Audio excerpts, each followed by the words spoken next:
All right, looks like it's about that time. If you are on Eastern Standard Time, it is 9:30. It's a little late.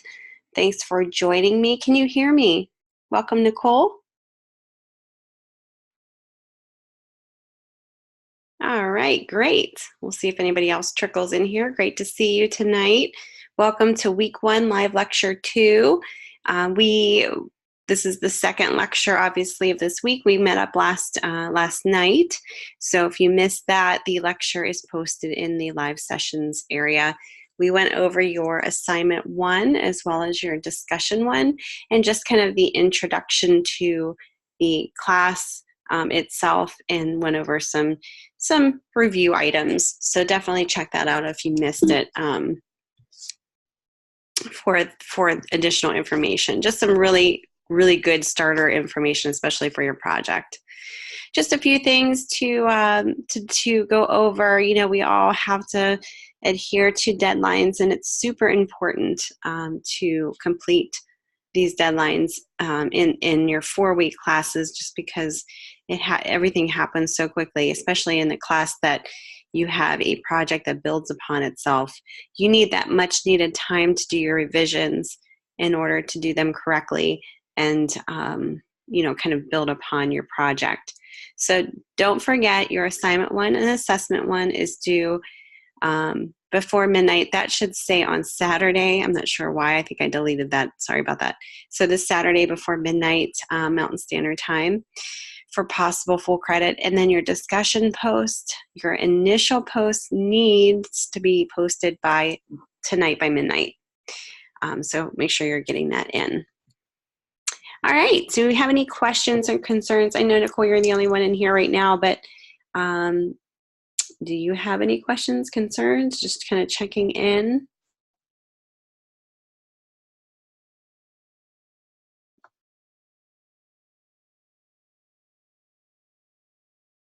And like I said in last night's lecture, all of the classes from Mod 13 are going to be cut in half. So after this week and next week, we will have our break, our holiday break. So just kind of keep that in mind. Okay. All right. Well, I'll be checking in at the end too. So if you have any questions, concerns at that point, you can let me know. All right, so today we're going to go over your assessment 1 overview and demo. Before that, we're going to kind of go over just a few things about publication work, and then I'll just kind of open it up for you guys. So it could be kind of a shorter lecture depending upon who's in here, what questions that you have, and how long it takes to go over the demo. I don't think the demo is going to take super long, so let's get started. Okay, so like I said, and I don't know if you've listened to the recording, but I have a lot of experience with being a publication designer, and I wanted to go over a few helpful tips on designing magazine ads, because when you're a designer for a publication, you're not only responsible for designing the actual pages of the magazine itself, but also you could be involved in designing ads. Not maybe necessarily all of the ads, because certain brands and certain businesses and organizations may have their ad ready to go and they're just paying for a space to go in the actual magazine. But sometimes, people don't have that luxury, or maybe didn't have the chance to get to a designer, so they will come to the publication itself. And usually a publication has either designers that do that kind of work, or an ad department that kind of organizes that information. I've kind of worked in both scenarios, where we had like an ad department for a bigger publication I work for. And then I've worked on smaller magazines where, you're just working right side by side with the publisher. So you're doing everything. So 7 helpful tips on designing magazine ads within a publication is important. Because sometimes we forget about certain things that goes into a publication. All right, so if you are advertising in a magazine, welcome Apple, then there are different ways to make sure that the advert works for you as well as possible.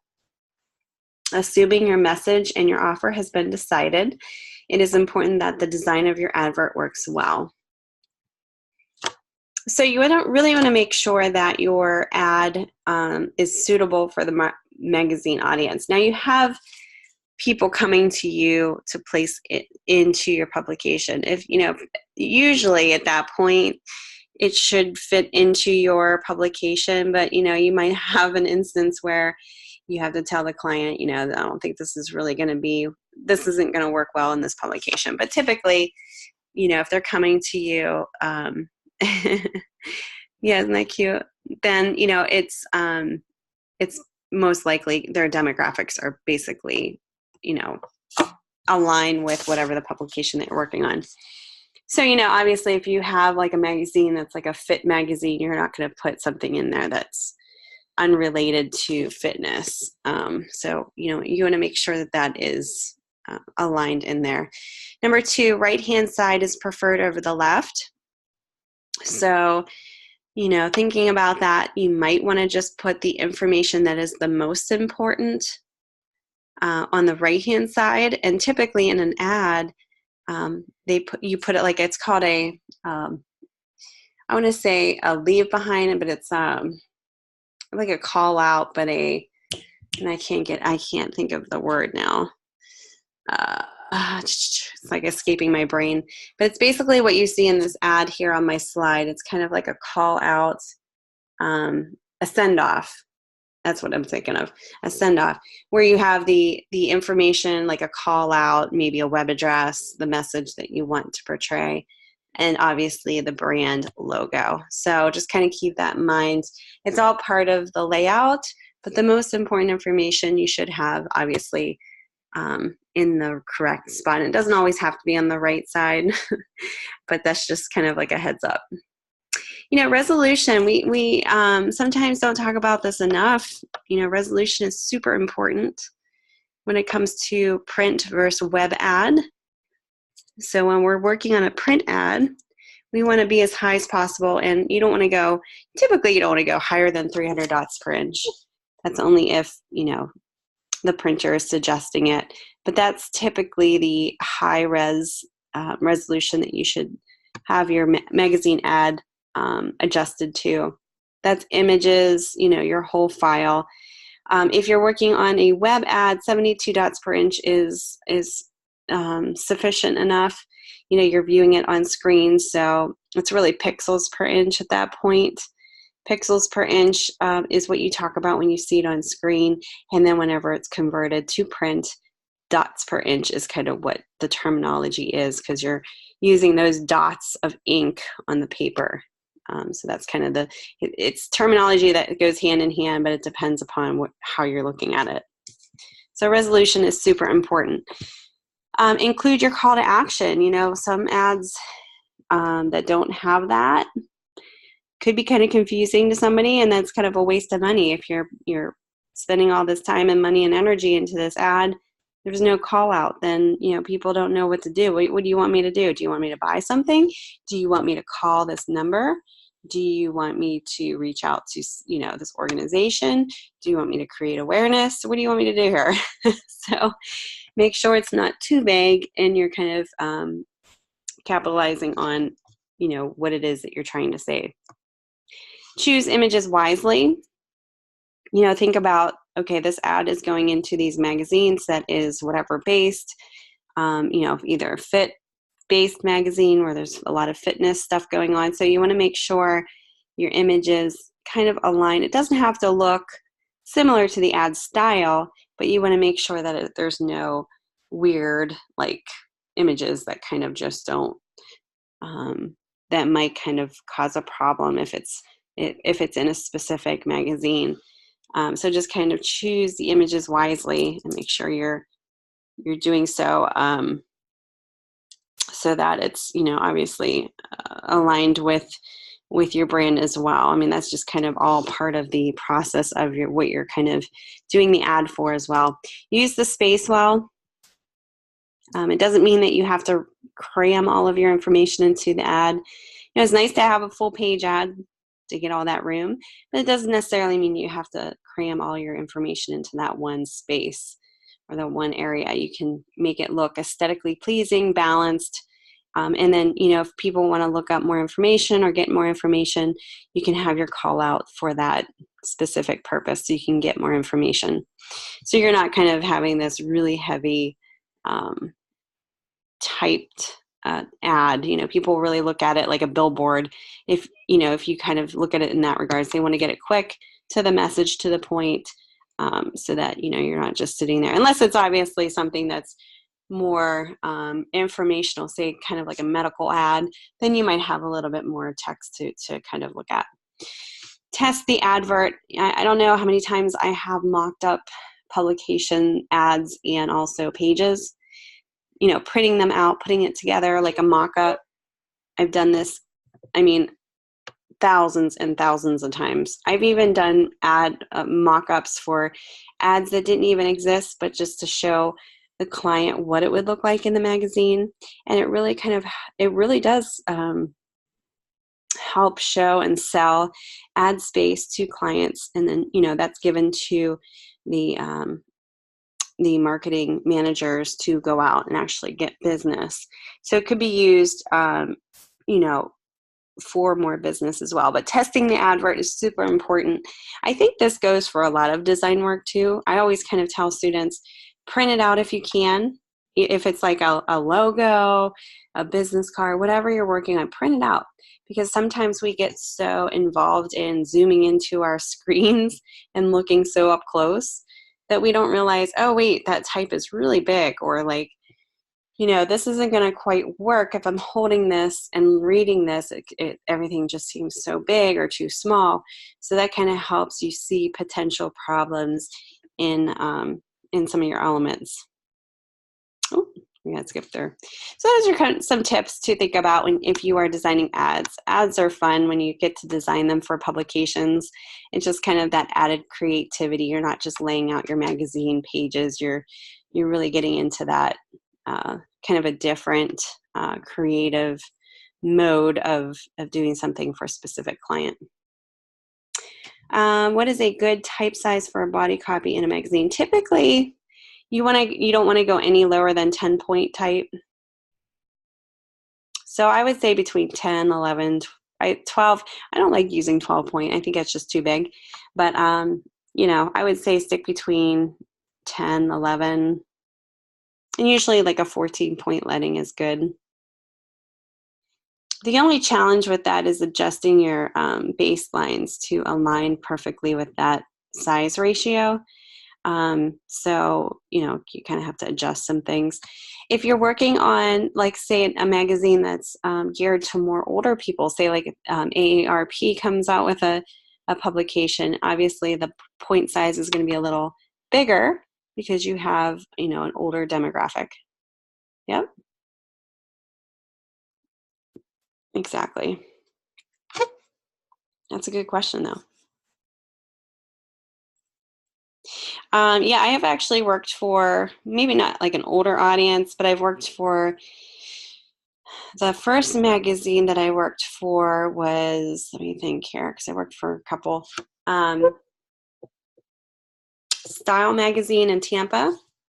And it was basically like styles and, just kind of like, kind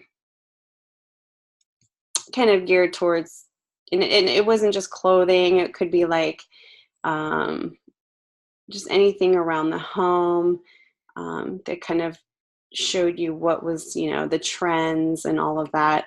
And it was actually in some of the areas in Tampa. It wasn't just Tampa. So they kind of had different cities around, or I'm sorry, not cities, communities around Tampa that the Style magazine kind of geared towards.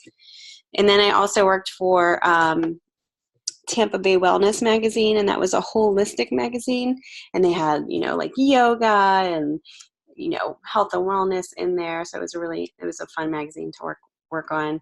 I also worked for a luxury living magazine that was in Naples, but I worked on it as a freelance designer. So I lived in Tampa and I worked with a publisher, online, and they would sell packages of these luxury magazine publications to, doctors and, all the lawyers, dentists, everybody, very affluent demographic that was kind of like a private club. And then they would buy into this magazine, but they would also get like commercial space with that. It wouldn't just be the magazine itself, but I worked on strictly the magazine. So it was kind of interesting to work on all of that. Actually, my first magazine before all that was in Ohio. I worked for Babcock's Publications, and it was an automotive aftermarket magazine. So I worked solely as a designer on one of the magazines that they had. It was called Engine Builder, which is kind of funny because it was a very male-based publication, but I had so much fun with that. Actually, a lot of the designers, there was probably 8 magazines that this publication company had under the umbrella, and every magazine had its own team and own designer, and I think all but one team had female designers, and it was all male-based publication. So it was kind of funny to see that. But it's just a lot of the magazines that I have worked on, I'd say body copy was between 10, 11 point size. So I'm just kind of gearing it based on what my experiences are.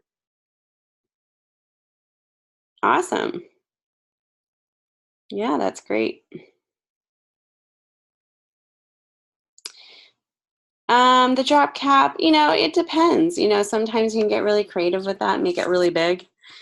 So typically it's a two sentence drop down if you want it to be subtle, but you can go real creative with it. And it really depends on the magazine itself. If it's more of a conservative magazine, you don't want to go too crazy with the look of it. So it's really based upon the magazine and what they're portraying as their own brand,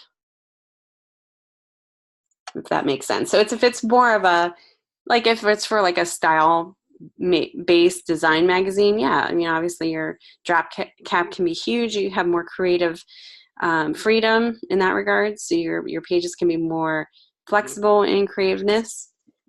But there are some more conservative magazines where you don't want to go too crazy. Yeah,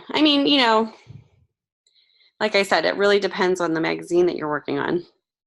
You can work on this like crazy, fun, young, youthful magazine, and all the rules can go out the window. But typically, if with a regular business magazine that's conservative, yeah, I would stay around. When you say don't go over 4, what do you mean by that? 4 lines? 4 points. Oh, okay. Yeah. So, dropping it down to 2 lines, I believe, could be close to that. Yep. Yeah, it's really interesting. And I'm sure you probably have learned this experience when you're working on a publication. It's like ever changing. You think you get to the finish line and you're ready to set up your files for print, and then you get the last minute call of, hey, so and so is pulling their ad, or we have a change to the article, we need to add more. So there's always a lot, just like in regular advertising, there's always that last minute, could be that last minute change, yeah, where you're kind of like, and you have to adjust everything because you just kind of have everything balanced and everything's kind of thrown out of balance when you're taking stuff out or adding stuff in. So you really have to be super flexible. And that's what's really nice about having your file set up in a way where it is able to be flexibly changed. If you don't have for example, if you don't have your text boxes linked and you just have them in separate boxes, that's going to be a nightmare. So linked text boxes is super important. Paragraph styles are super important. So there's a lot of things that go into it because there's so much going on in the magazine. One change could cause a lot of chaos. So just kind of having everything set beforehand can really help you save time. All right. With that being said, I know I kind of opened this up. Some of you guys, Apple, you came in a little bit later here. So before I actually go into your assessment, did you have any questions about anything that we went over yesterday? And I'm just going to click on the assessment here so we can take a look.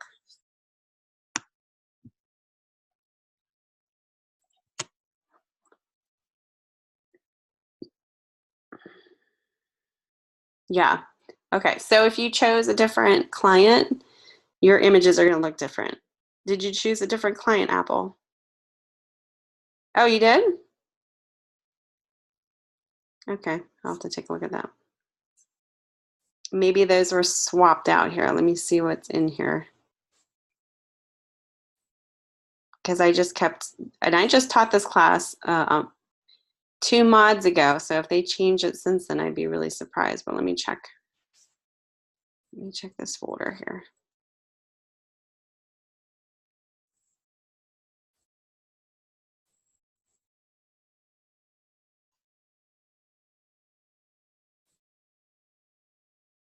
Okay, you have the woman walking. Okay, instead of the, okay. Oops. Yeah, so just use whatever is in there right now. Because I think sometimes they do updates and it's like, simple updates of like just swapping out a photo here. So let me just show you real quick what she's talking about, because we were talking about this yesterday. If you're doing the Fit Me magazine, this image is no longer included. So now what's included, and the other one is, but this one changed. Thank you for letting me know though. I didn't even think about checking in there because I just taught this, like I said, a little, it was like 2 months ago. So it would be something like that. Okay, so let me stop sharing here. I think somebody typed in here. I didn't see the question. Every time I switch my screen, my chat area goes away. What is the best inspiration advice? I would say the best inspiration advice is just go and look for magazines that are the same, kind of the same subject. And even, I would say look at all magazines, but then I wouldn't want to get you guys kind of like excited about looking at something that you might not be able to do. So if you're, for instance, if you're doing the Fit Me magazine, just look up fitness magazines. Just look up images, be inspired by what you see in there. You can look up Pinterest. You can look up these same things in Pinterest. Go to the store, look at actually buy a couple fitness magazines. They're not that expensive if you're, doing a specific magazine. Some of these you just see the fronts, you don't see the insides. Why not grab one if you're, really looking into how that looks on the inside. Some of them have online magazines that you could just flip through too. But just see kind of how their magazines are, are kind of what the elements are used in their magazines, how they have their editorial layout. So you can see fitness magazine, editorial, let's see here, letter from editor. So you can kind of see how other people have designed it and just be inspired by the layouts, the grids that you see. You don't necessarily have to copy, but you can kind of get a good idea. Magazine, letter from editor, just a general look at how other people have done it. There's some with signatures. You can see kind of how they had the signifier up there. So yeah, I think just looking at how other people have done it, some of them are better than others. So I would definitely, and you want to make sure it fits for the magazine too. You don't want to go too crazy with, if it's not a very creative, obviously I wouldn't do something like this because this is more for a youthful look. So really kind of understand who your audience is, and then definitely do some image searches. Go to the store, pick up magazines, kind of get inspired that way.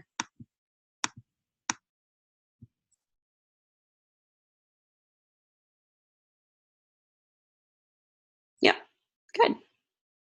Yeah, when I worked for a lot of my projects, I grabbed magazines, whatever, I needed to gain more information. A lot of us kind of go straight online, which is fine, but sometimes there's also other options too.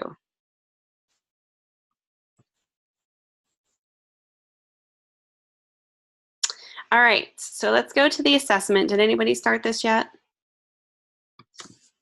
This is actually a fun little exercise here.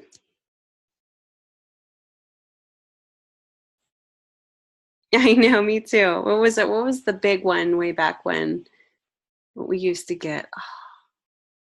I used to have a ton of them and I can't even remember what they are. Of course, I'm dating myself if I tell you. I won't tell you because then you'll be like, wow, you're really old. Yeah, but I used to look at those too. So yeah. What's neat is just to see the differences. So go to the magazine area. You don't even need to buy the magazine. Just go there. Take a look at all the different styles. You can even just take your phone, take some pictures of the covers, letter from the editor if you don't really want to pay for the magazine. That's a good idea. I do that all the time. You know, it's like a cheap way of getting some inspiration.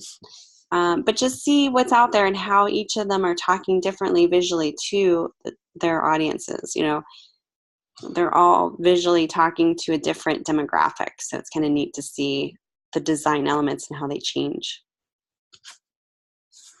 All right, so we're going to be talking about the mysterious power of grids for your assessment 1.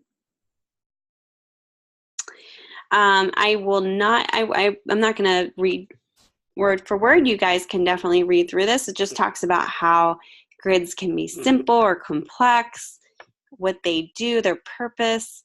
It actually breaks it down to different grids that we talked about even last night. There's ruler guides, which you can create a custom grid based on dragging guidelines from the horizontal and vertical rulers onto your document. I did this last night, so we looked at ruler guides. Guidelines, creating a custom grid using ruler guides one at a time.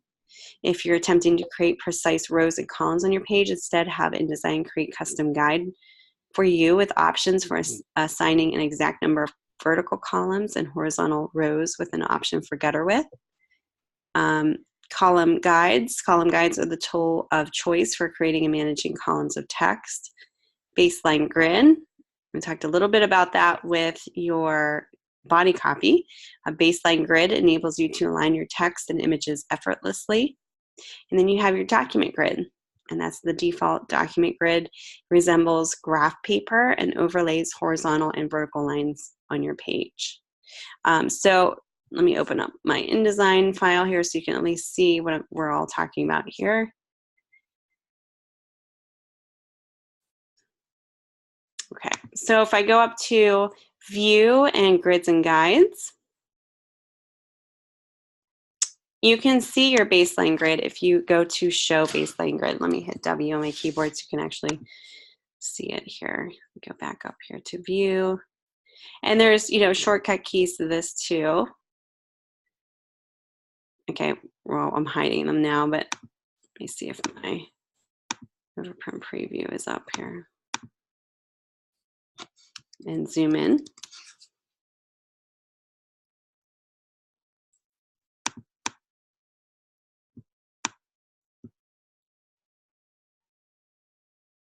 Okay, so this should be showing.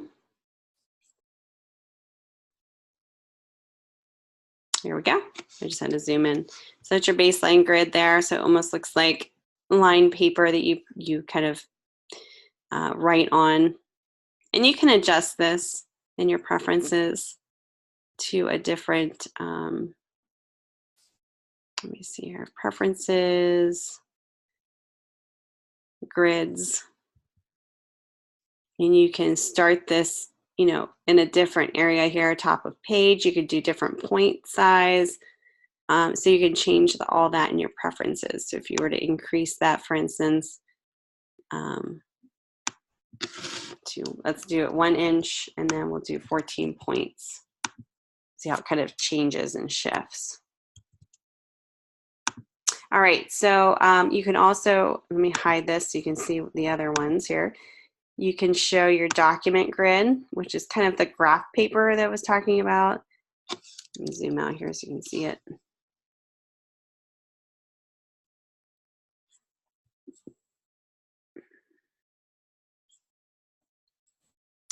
And then there's snap to document grid. So you can actually snap your items to the document grid. So if you were to create like a square, for instance, it kind of intuitively snaps it to your grid, and it'll tell you, it'll actually snap it into place. And if I can show you here, it kind of snaps it into that place. So if I were to pull this around, and it kind of snaps right into, say, alignment of our square here. It doesn't necessarily have to be that square, but you can kind of see how it snaps into that place. So there's just kind of like snap to guides is kind of how that works. And you can kind of have them kind of all on there if you want, but I kind of tend to do my own with the ruler guides. I just think it's a little bit cleaner and easier to work with, but I did want to show you that so you guys are aware of where those are. Okay, so we're talking about grids, and here we go here. Let me zoom in.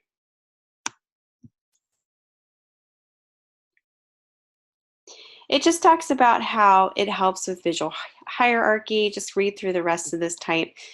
It helps with alignment and all of the kind of organize your information so that it's easier to follow. So now that you're familiar with several types of grids and can differentiate between effective and ineffective grid use when communicating with the end user, it's time to put your knowledge to the test. So for this assessment, you will redesign an existing advertisement using a well-defined grid structure to enhance visual hierarchy. Differentiate between effective and ineffective grid use, and explore multiple options to amplify and to improve your design concepts. Your grid should make the content easy for the end user to understand. Use your space well, and keep in mind that there are many possible and viable solutions to this creative challenge. Obviously, we're doing this only in InDesign. Your size is here, so 8.5 by 11, portrait format. You can download this folder, and in this folder you will find an example of the existing advertisement and the imagery used in the ad you are redesigning. All photos must be used. You may crop or resize any photo. Also included in the folder is a Word document containing the text for this creative grid challenge. You must use all of the text in the Word document. Apply a well-defined grid structure to enhance visual hierarchy. When you're done, you're going to export it as a PDF, and you're going to name it as such.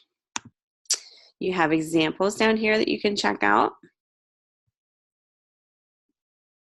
If you're kind of stuck and you're like, okay, I don't understand what's going on here, I need to see an example. Here are 2 PDFs that are given to you, and there might be comments in here from the instructor on how to enhance this even further. Let me see here. Oops.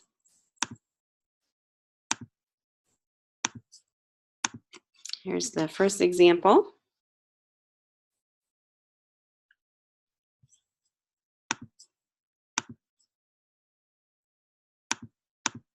And then here is the, oh, there it goes. Second example here.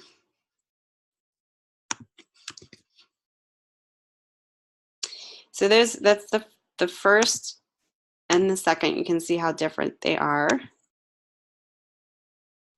But you can see that there's definitely a grid structure being adhered to. Now you also have the actual design example that you're trying to improve upon here. So let me open that one up. This one is in the folder. That's with everything else that you have in there, your images and your copy.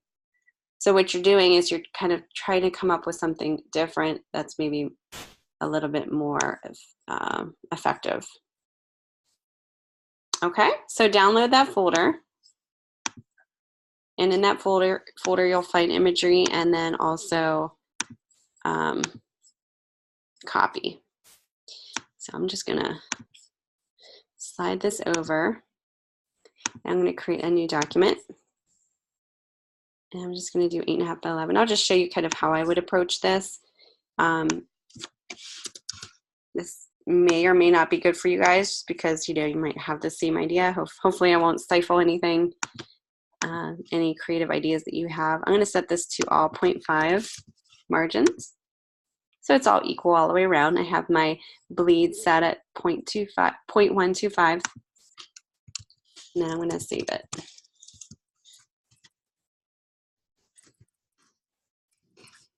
Okay. Now I'm going to go to that folder I downloaded. Let me show you what that folder is, what's in there. Here's my folder. In this folder is your bananas, your fruit slices, grapes, oranges, strawberries, and then obviously that same example I just showed you, and then here's the Word file. So you're going to want to open that Word file up first. I'll do a spell check. Oh, looks good. Select all, which is Command A, and then Command C is copy so that you can paste. Go right back into your InDesign page. Take your type tool, and I'm just going to draw out a big type box. I'm going to do Command V to paste. So this is all the copy that you have to work with. And then what I would do is just kind of paste in all of your images in here. Just take your rectangle frame tool, do a Command D, and then just place them in here. You don't even have to fit them. I mean, I'm kind of going the extra step here, but and I just did an alt drag there. And it doesn't necessarily mean, you know, it may not necessarily be this size. I'm just kind of putting this out there so that I know what I'm dealing with my imagery here. It's always good to get it all kind of out there on your artboard at least to see what you're working with. And then you can kind of try to figure out your grid structure from there. You might even want to look up some grid structures online to get like get a good idea. And then I would also just place in the ad that was done before, so you kind of get a good idea of what to kind of do something a little different and how they did it, you know, how they worked it out.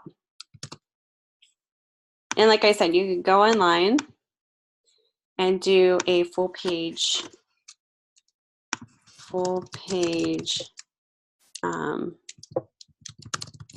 fitness ad or a food ad.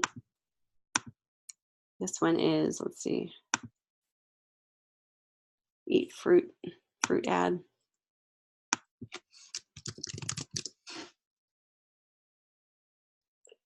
And it might not necessarily be fruit, but you can kind of get a good idea of how other people have set up their hierarchy, their grid structure, and kind of get inspired by what you see.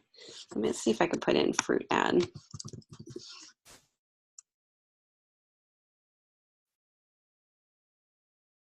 You could come up with some things in here. Full page grid.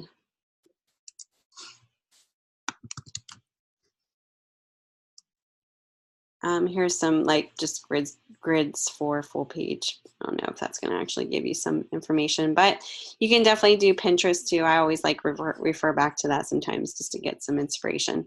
But for the most part, you know, I would do exactly what I just did as far as placing all your elements in, get it ready to go. And then you can definitely use your ruler guides. And how you would do that, just make sure your rulers are on. View, show rulers. That's kind of how I do it. You can definitely utilize the other grids that we just talked about as well. But kind of decide where you want everything to be. And I'm just going to slide these off for now. And think about how I want this placed. There's so many different things that I can do, but how do I want it balanced? I mean, I can even do, you know, a left page. I could do some really cool, funky things with this too. But I have 1, 2, 3, 4, 5 images that I need to show in a lot of copy. So I want to make sure that it's organized. All right. So with this, maybe I could try something that utilizes you know, kind of like a 1/3 roll where I'm kind of attempting to do something where the type is going to the right. Let me see here. I'm just kind of dragging down my ruler guides, and this is definitely can change. I'm going to shift everything around. And this is the idea, is just kind of play around with it, see if it works. I'm going to take my text rectangle rectangle frame tool, do a Command D, and here, this is where I'm going to use a main image. And let's see, maybe I'll do,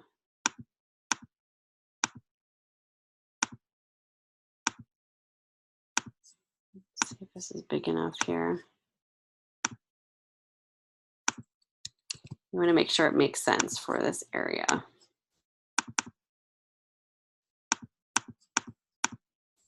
This might be, let's see.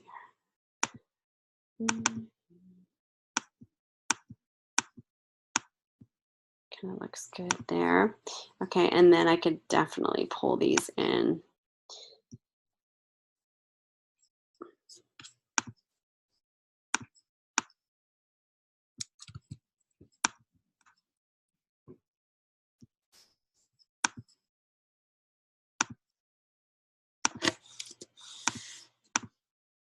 All right.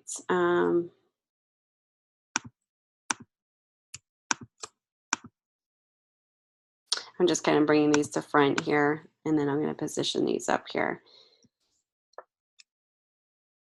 All right, and then what I would do is maybe just try to, you know, make them smaller. Let me align these first. I'm going to go up to,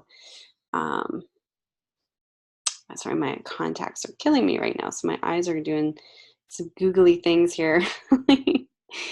Where are my align tools? Oh, there, here we go. Under object and layout, I'm so used to being an illustrator right now, it's killing me. All right, so I want to make sure they're centered. So I want to distribute the objects so that there's kind of equal space in between. So I just selected the distribute vertical centers. And now I'm going to group them. So object group.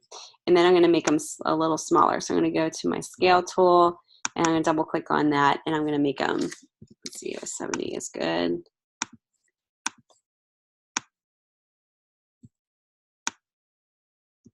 And then I'm going to kind of center it based on my snap to guide. So it's kind of perfectly centered there. All right. And then I'm going to take the type, and I'm going to bring this over. Let's see, draw out another roll line here. We'll do this at 4 1/4. So we have equals distance. Let's see how much type I have left. Okay, it looks good. All right. All right, so now I'm going to make this a different typeface. So play around with it. You don't have to do exactly what they did with the type. I'm going to change mine so that's a little different here.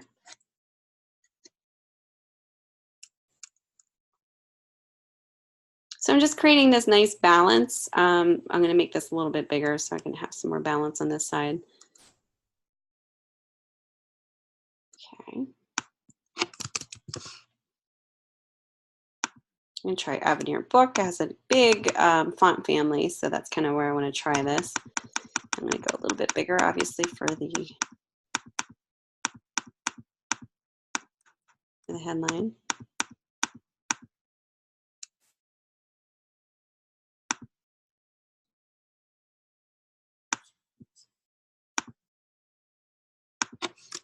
And then I'm going to shift things around, so obviously it kind of works a little bit better for my lines.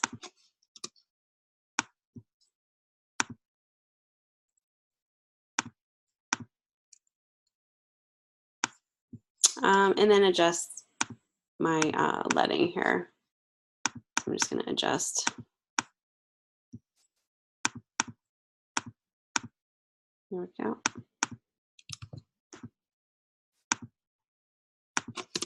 There we go. Okay. So I kind of stacked it so it kind of reads, it breaks easy here. So it says, why is it important to eat fruit? I made fruit even more emphasized. So you can kind of set up your hierarchy in that way too. The rest of this, so this is about 40 points, and I use the Avenir font. And then this is about 12 points. I could probably go down to 12 or 10 and do like a 14 leading. That's a good ratio. Usually you want to stick with a 20% ratio of your type point size with your leading. It's a nice spaced ratio for reading purposes. So 10 point type, 14 would be a great leading size for readability purposes. So then I would just say, okay, how does this look? I'm going to hit W on my keyboard. Oh, before I do that, just get rid of all my lines, see how everything's spacing out. Just be mindful of all of your spaces in between your copy. How does everything look? I have everything left justified. I could have everything centered, but typically when you center everything in your, let's say let me show you this real quick, because I do see a lot of this too. Typically, if you do center this, you know, say if I did it like this, you know, it doesn't look too bad, but typically when you do this, it's actually centered on the page so that it makes sense and everything else is centered. But this is kind of a little the different alignment that you have going on here with the images. So I opted to do the left alignment, just kind of works with what's going on here. And then just kind of look through your body copy if there's any weird, you know, any weird hyphens. If you don't have your hyphenation fixed there, you can definitely do some shift returns, soft returns. And then obviously you want to make your subheads a little bit more emphasized. I'm going to do medium 14. And you could do them all caps too if you want, so I'll play around with that. There's also a web address down here that you'll want to emphasize as well. You know, just kind of pops off, and that's how you create hierarchy. So your eyes going straight to the imagery as your focal point, then to the headline, and then to your copy. And typically what you want is your eye to go kind of in a circular pattern on an ad or on a page. So this is actually sets up perfectly because you see the left side first with the imagery, and then you kind of go down and around. So it's like the ideal way of viewing something. Now, just kind of centering this with your information is also important.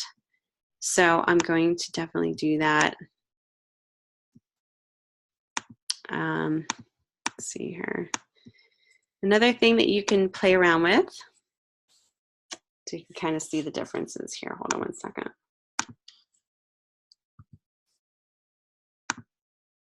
And there's the ad that I did, and here's this ad. Now you don't have to do a stroke behind these, but you can definitely add maybe a drop shadow.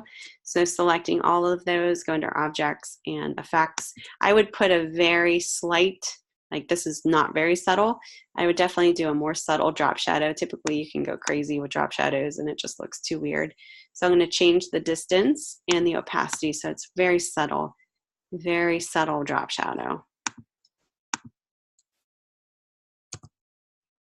And it kind of just pops off the page.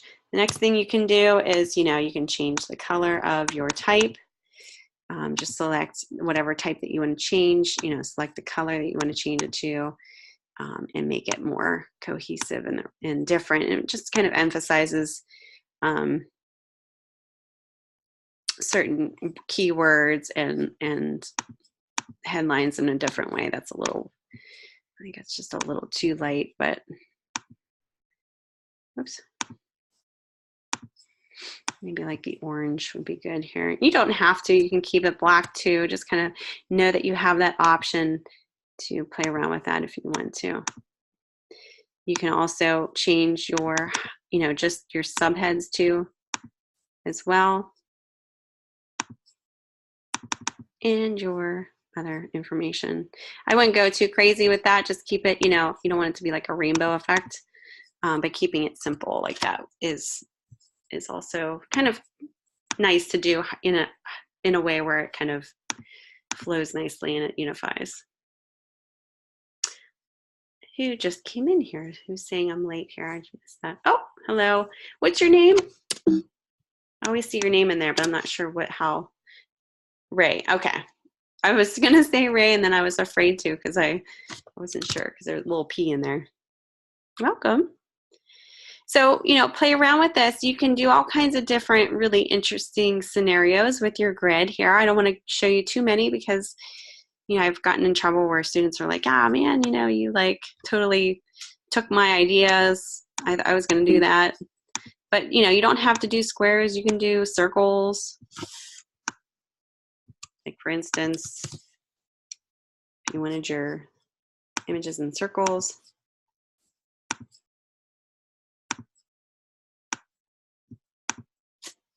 You can do them in circles. So there's all kinds of different things that you can do and just kind of add the same drop shadow that you did before. Obviously, if you do a circle here, I'd make the other one circles too. But that's, obviously you can try different things with that. Also note too, in InDesign, you don't have to go with just square and, whatever image, shapes that you have here. You can take the pen tool. So for instance, say you want to do your own shape. You take your pen tool and do some cool shapes here. Let's try doing something like this. If you're really good at the pen tool, this might be something you might want to try. If not, you can even experiment more with.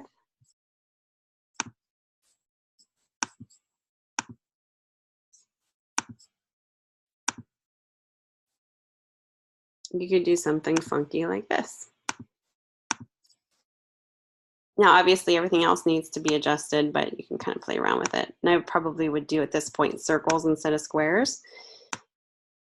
But you can kind of stack your information, kind of do the stacking in that regard. So there's really some neat things that you can do. You don't necessarily have to use the squares and the circles. You can kind of do your own thing with the pen tool and place your images in there. The one thing that we're just going to look at is how well you set up the hierarchy of your images in your type. If everything is emphasized, say, for instance, if everything was big, if all this type was big, let me show you, for instance, this is what I would say is a bad design.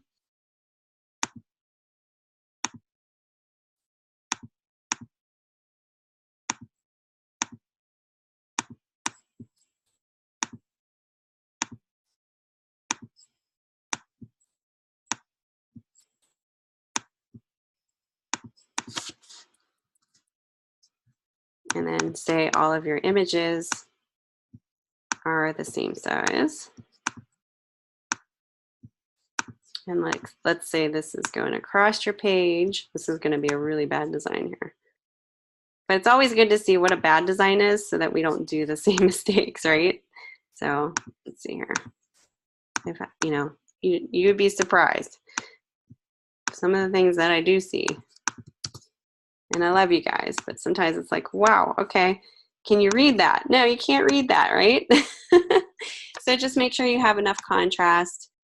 There's ways around this. You can make the background more opaque, more transparent, drop the transparency down, or even just do what I did, where you're just kind of avoiding it completely and have white behind there. If everything is emphasized, if everything has the same emphasis, what happens?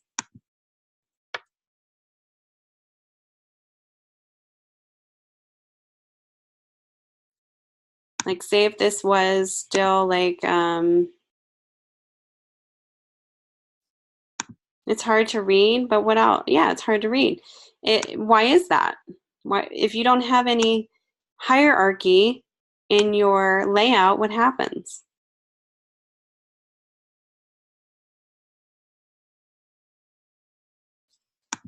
Let me reset my essentials here. There we go. I'm missing some of my panels over here. Sorry, guys.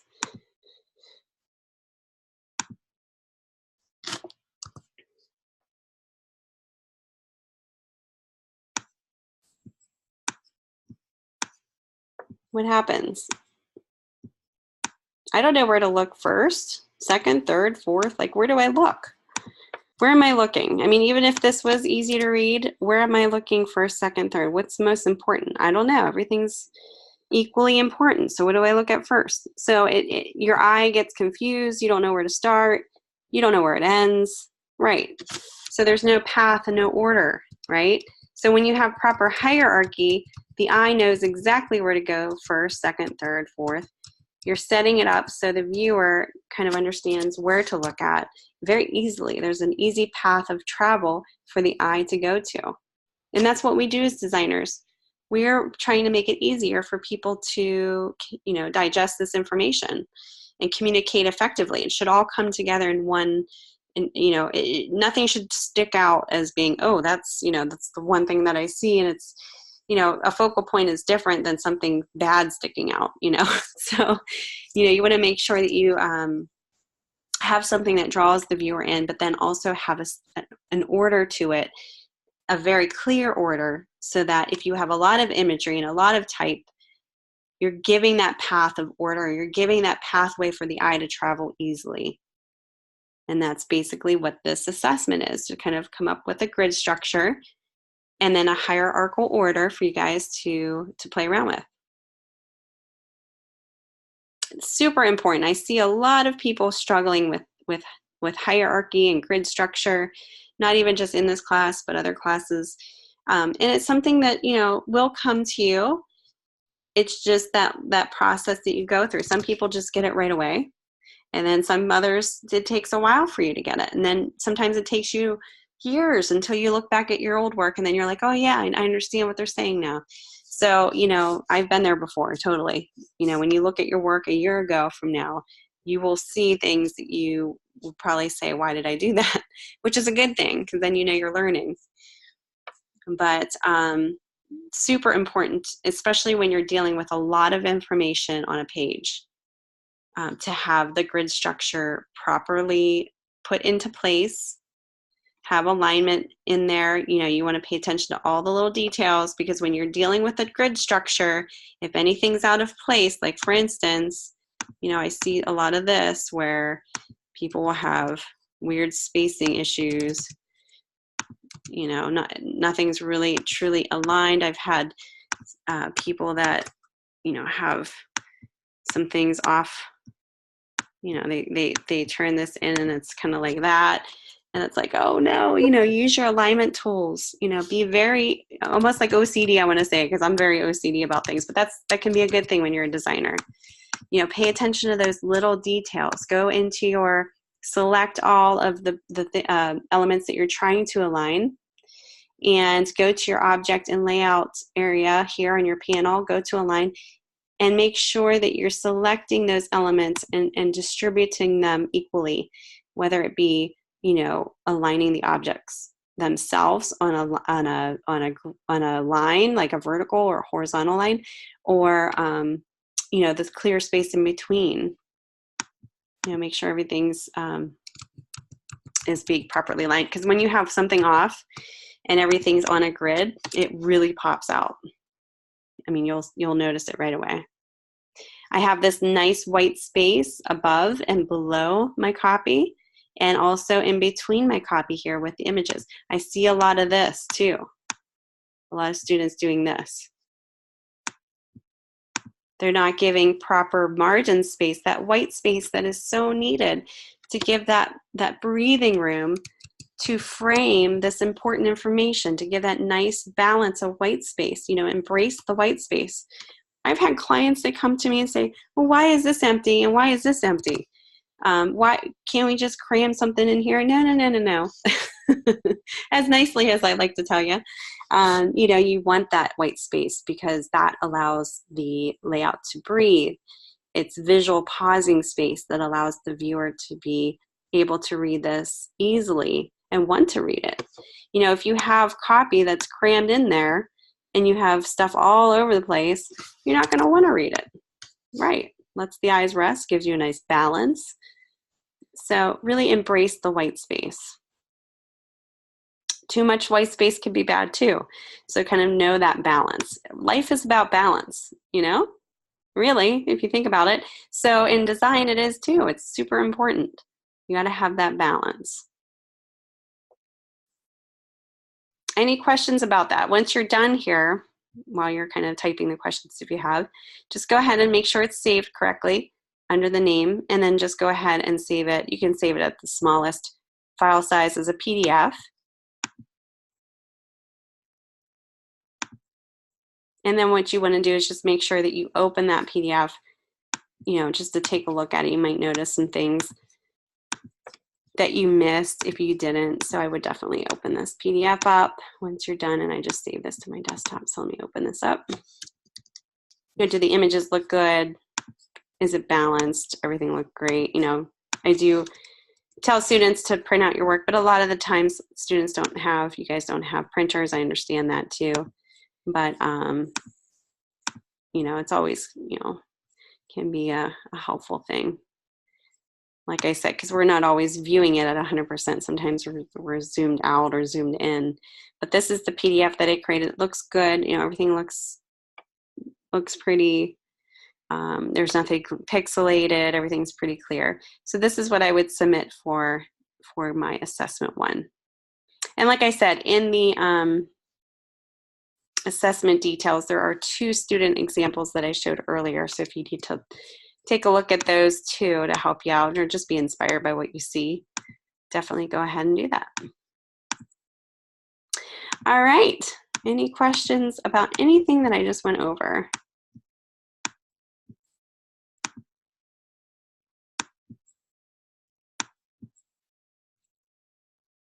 There's no flow. Yep.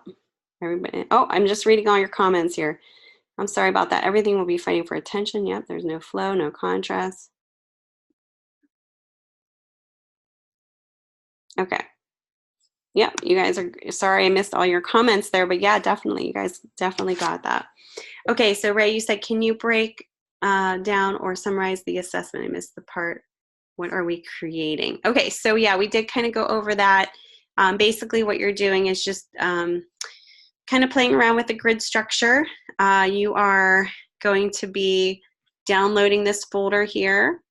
And in this folder, it's going to give you a design example that you're going to, here's the design example, and then they're going to give you all the same imagery and copy that's in this same ad. And what you're going to do is just try a different grid structure to show this information. So my grid structure was obviously different than what's shown here. And this is what I came up with the demo. Now, I want you guys to play around with your own, yep. So it's just the same ad. You're just gonna play around with the order of things, the grid structure. You can obviously make it a different typeface, different point size, color, everything's completely up to you. So it's kind of fun because you kind of know the elements that go into it. You know what has been done, so it's kind of up to you to kind of recreate that. Yep. All right, no other questions? We're all good with that?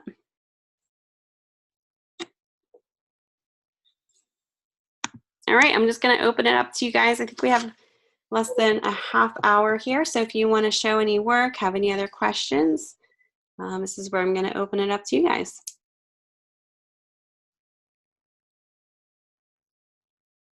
If not, you're free to go and enjoy the rest of your night and get started on your projects. And I'll be seeing you on the discussion boards. All right, thanks, Ray. Have a great night.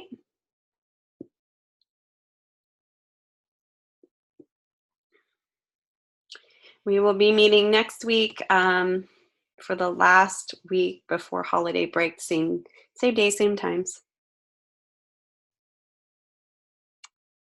Okay. On the assignment, my body copy is set up different. That's fine.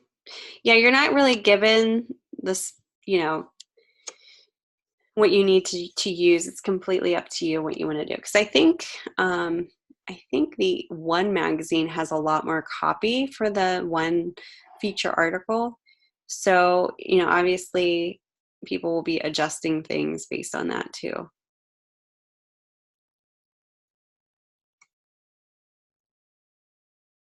Just as long as it makes sense for, you know, you're picking a sensible body copy typeface for your article. You're not using like a script font, and you're not using like 14-point type for the body copy. You should be good.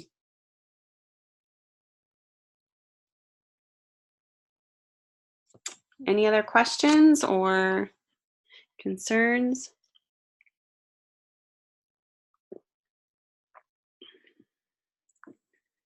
Two sans serifs. In the same type family or different?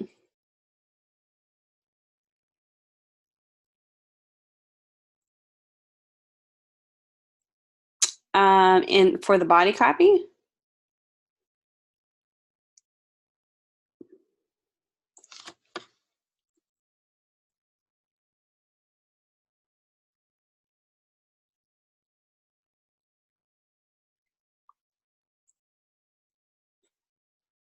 Okay.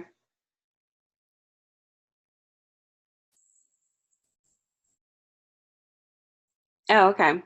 I thought you meant for body copy using two different sans serifs. Okay. Let's see here. That should be fine as long as it's not like you're changing the body copy and then the next article that we do. You want to keep that consistent. Yep. Yep. Oh, you're welcome. You have a great night. Thank you so much for hanging in there, and I'm excited to see what you guys come up with. It's always a fun class to teach. Have a great night. Thank you, guys.